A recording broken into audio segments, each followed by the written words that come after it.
Tara mga kasalapi, gala na naman tayo. Day off na naman natin ngayon. At ngayong araw nga nito sabay nga kami ng day off ng asawa ko. Pupuntahan ko nga pala ngayon sa kanyang dorm. At gagala nga pala kami dito sa Taipei Zoo. Tara, let's go. Ako si Ian, factory worker dito sa Taiwan. Alipin na salapi, a day in my life as a factory worker dito sa Taiwan. At ito nga na nga mga kasalapi, pabiyahe na nga kami papunta sa Taipei Zoo. At uminto na nga yung ulan.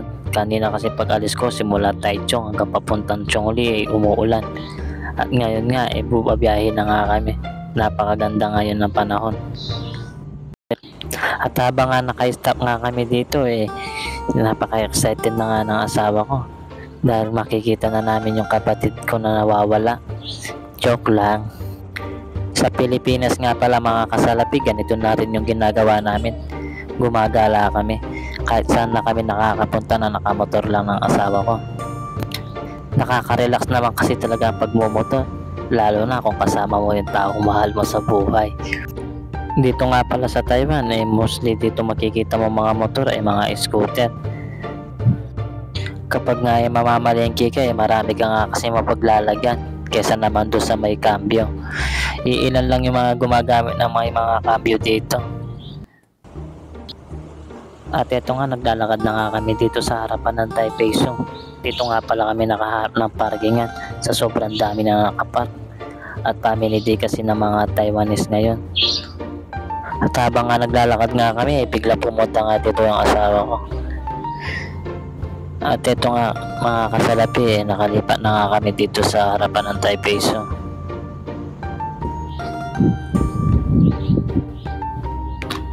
At habang naglalakad nga pala kami, ito na pala yung bilihan ng ticket for entrance fee. Nagpatulong na nga din kami dito sa Taiwanese para mabilis ang proseso at para wala na maghintay doon sa likod namin. At yun nga, nakabili na nga kami. Tig 100 NT nga pala yung entrance fee dito. Ayan, ang dami din nag-a-assist na mga Taiwanese dito. At yan na nga mga kasalapi, pagpasok mo pa nga lang napakaganda na. At siyempre hindi mawawala ang picture dyan. At ito nga mga kasalapi, ito yung una namin pinasukan dito sa Taipei Zoo.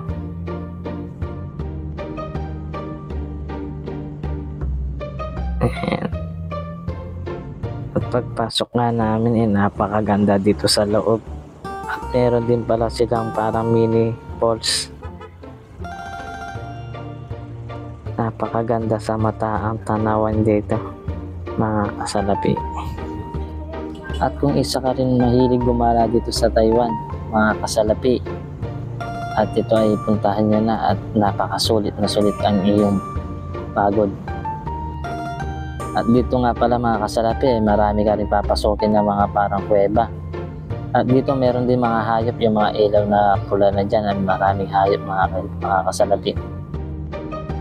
At dito nga paglabas nga namin meron mga parang aquarium, napakaganda.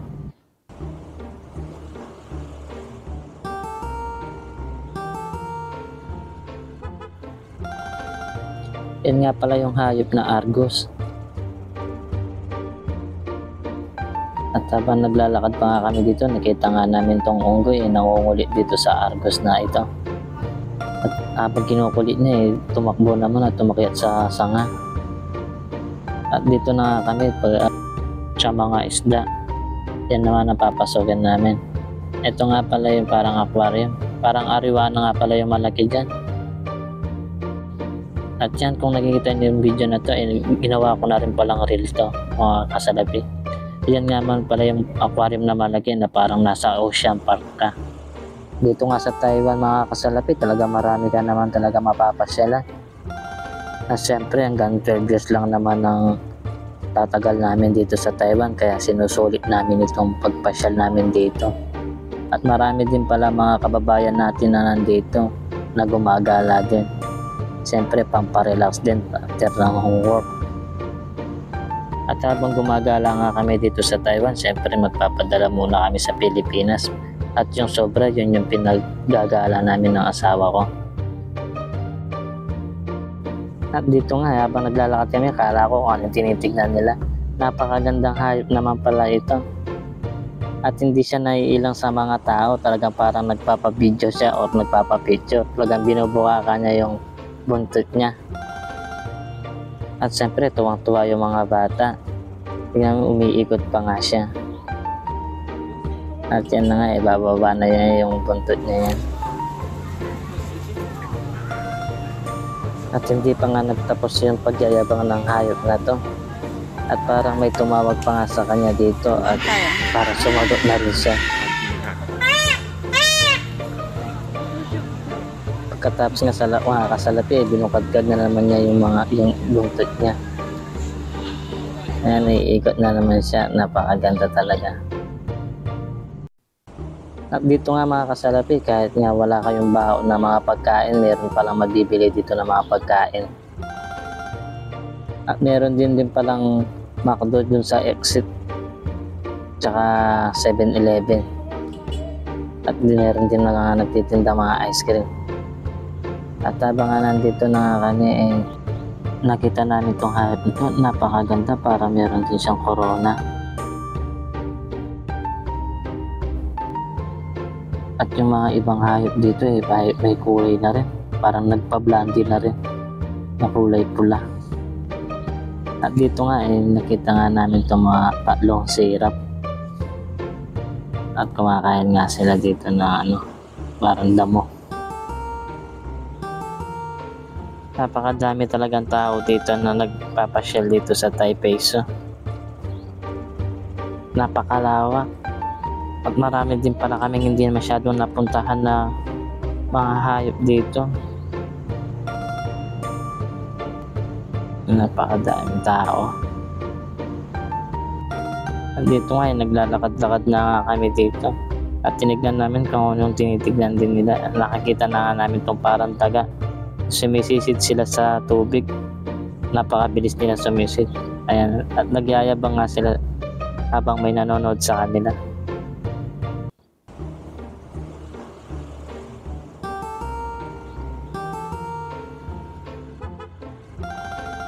At ang tagal din pala nila sa ilalim ng tubig.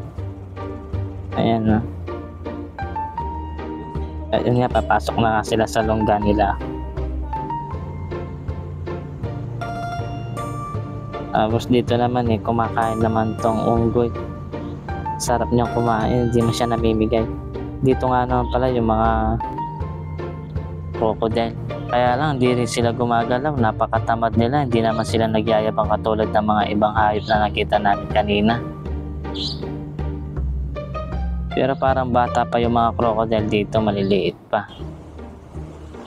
At meron nga para kami pinasukan dito at paglabas nga namin, ang daming tao doon sa dulo, nakita nga namin yung elepante na malaki. Ayan.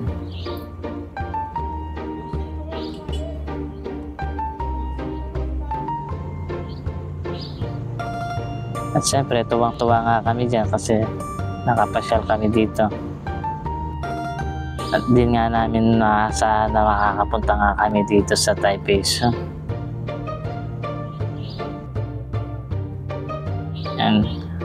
At din nga, ipinapakain nga yung elepante. At tuwang-tuwa naman yung mga tao.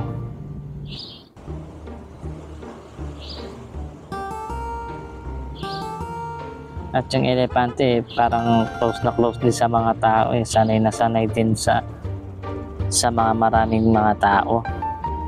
Hindi rin siya naiilang. At dito naman nga yung mga camel naman, mga kasalapi. At dito naman yung mga panda. Dito nga lang ako nakakita ng totoong panda. Sa Manila kasi, pumunta din kami sa Manila Zoo. Pero wala man din ako nakita ng panda doon. At dito na nga lang din ako nakakita. At habang nakapila nga kami dito, nagpipicture na rin yung asawa ko. For memories din namin kasi dito at yung mga pinagkuha ko mga video dito sa Taiwan. At darating din ng panahon meron kaming mapapanood sa sarili naming video. Every rest day nga naman pala namin ng asawa ko ganito nga pala yung ginagawa namin. Gumagala lang dito sa Taiwan. Imbis na pahinga na lang namin, gala na lang namin para nakaka-relax din kami. Di puro na lang trabaho ang ginagawa namin. At dito nga mga kasalapi kala ko nga katabi ko nga si Kuya Kim. Nagpipicture dito sa isang panda na nagpo-post pa. Talagang nagpapapicture o nagpapabideo itong panda na to. At tuwang-tuwa nga yung asawa ko dito Kasi siyempre picture din siya. Sulit nga talaga yung 120 na entrance mo dito mga kasalapi. At nagpa-picture nga din dito yung asawa ko. Kasama yung sa likod niya yung panda. At dito nga mga kasalapi, pumila na rin kami dito sa kanilang ride na shuttle train. At yung bayad nga pala dito parang donation lang, 5 NT per person. At habang nakapila na nga kami dito, pinapasok na kami ng Taiwanese dito sa number 1 line. Yan, napakaganda nila yung maarang train nila. Yan nga, umalis na nga yung isang parang train. At pagdating na nga itong sasakyan nga namin. At siyempre pumili na rin kami na sasakyan namin. Siyempre doon na kami sa pinakaunahan. At dito nga mga kasalapi, hintayin mo muna talaga makalabas yung mga nasa loob bago ka talaga papasukin ng Taiwanese. Ngayon, paglabas nga ng mga tao doon sa kabila, at kami naman yung pakapasok dito. At dito nga mga kasalapi, nag-go na nga itong Taiwanese para kami naman nga yung sumakay dun sa loob. Ayan na mga kasalapi, at sasakay na lang mo. Alipin ng salapi nyo. At siyempre, humingi na kami ng upuan dito sa pinakaunahan. Ayan, at iikot nga rin pala kami dito mga kasalapi. Napakaganda. At habang hindi pa nga kami umaalis dito, siniset up na rin yung cellphone ng aking asawa para pag-video niya rin, para may sarili din siyang video na makuha. At ito na nga mga kasalapi, mandar na, paalis na nga kami. At ayan na. Boom!